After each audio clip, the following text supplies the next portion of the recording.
running a grocery store and inn for travelers became very popular because of the extra services they offered. These services, provided by a beautiful woman, made visitors stay without hesitation.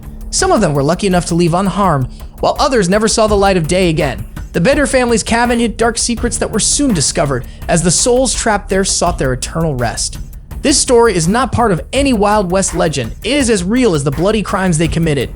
It all began in 1870 when a big, scary-looking man introduced himself to the authorities as John Bender. He had come from Germany with his wife Elvira, his supposed son John Jr., and a beautiful young woman with reddish-brown hair named Kate. The newcomers chose a secluded piece of land in the hills of Labette County to settle.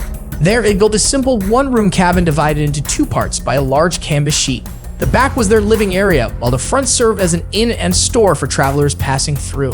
A sign at the entrance advertised groceries to attract customers. At first glance, the Benders seemed like just another family of pioneer farmers trying to survive in that remote and harsh part of the state. But soon they began to raise suspicion because of their odd and strange behavior. John Bender was a man nearly 2 meters tall, with piercing black eyes set deep under huge bushy eyebrows and a face mostly covered by a thick beard and long hair. Everything about him inspired fear in those who saw him. His wife Elvira was known for being unfriendly and mean, so the neighbors called her She-Devil. Both of them spoke with such a thick accent that almost no one could understand them. John Jr. spoke fluent English, but with a strong German accent. The most curious thing about him was his random, almost crazy laughter, which he would burst into for no apparent reason. This made many people think he was either foolish or mad. The only one who seemed normal was the young Kate. Educated and well-spoken, with a slight accent, she was the most sociable and active member of the family.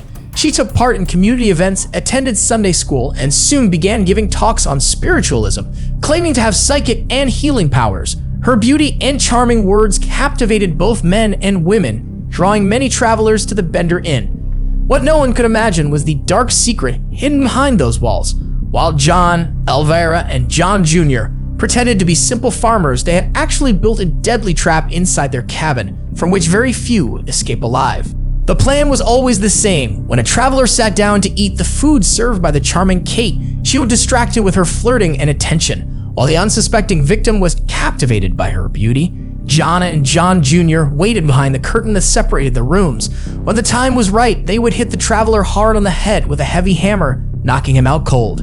Once the traveler was on the ground, Elvira and Kate would quickly search his belongings for money and valuables.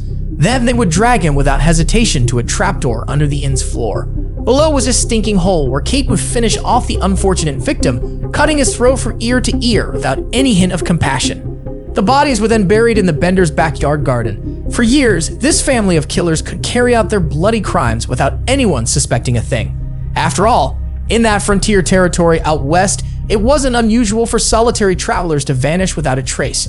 But everything changed in the spring of 1873, when the well-known Dr. William York became one of their victims.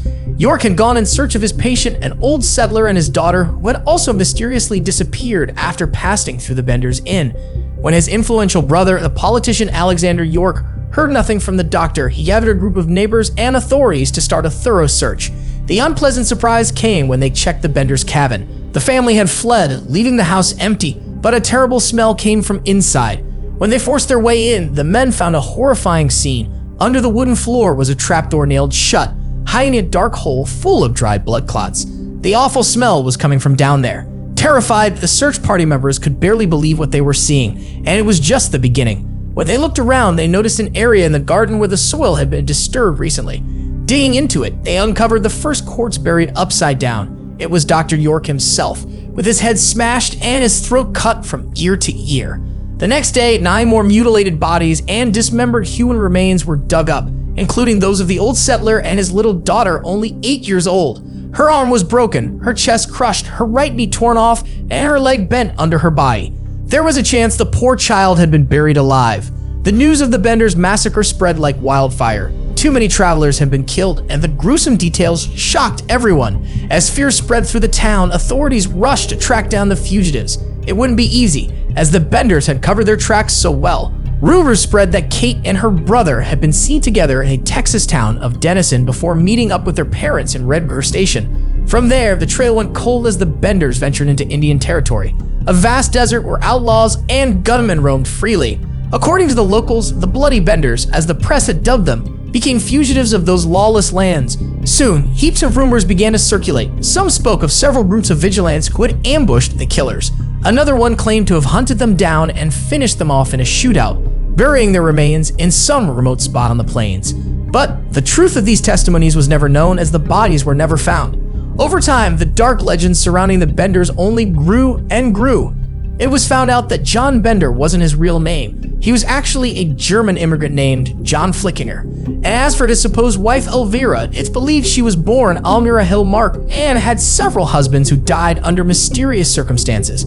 As for John Jr., who was thought to be the couple's son, it turned out he actually went by the name John Gebhardt. His creepy laughter might have been a cover for his true intelligence. As for Kate's exact relationship with him, it was never quite clear. Some said they pretended to be siblings, while others claimed they posed as husband and wife at times. There were rumors of an inappropriate relationship between them, and it was said that when Kate became pregnant from her secret encounters with travelers, the babies were allegedly killed at birth with a blow to the head. With all these rumors and stories, it's hard to know what's true and what's not. One thing's for sure though, the Benders were never caught, and their crimes are an unforgettable part of America's dark history. If you want to hear more spooky tales like this one, don't forget to subscribe to my channel and give this video a thumbs up. See you next time.